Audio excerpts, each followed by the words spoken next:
treat the hard to treat, clean the hard to clean, finish the hard to finish. I think you're going to start with the treat the hard to treat. I'm starting to say it too much and starting to stumble. Can you walk us through it a bit?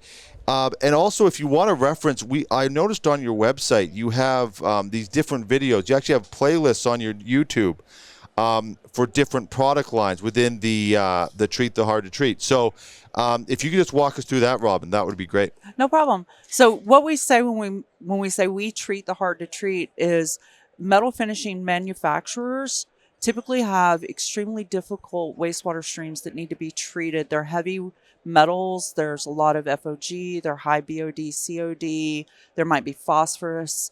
All these processes that supply us everything that we need from automotive to a fork that you eat your dinner with generates a wastewater stream.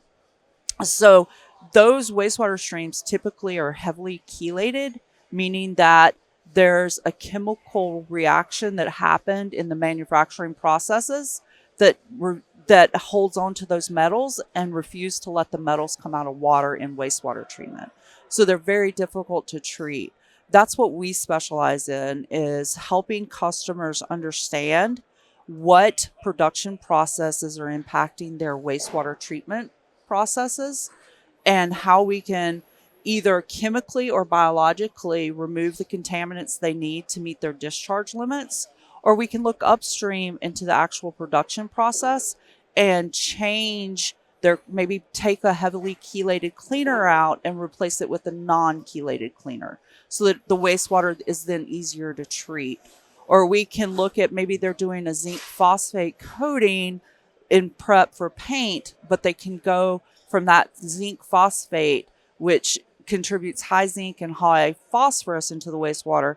Maybe they can replace it with a zirconium coating, and now they have an easier to treat, less environmentally impacted wastewater stream. Fernando, you were interrupting here? We're talking about less sludge, less footprint, less temperature. That will lead less sludge going through the wastewater.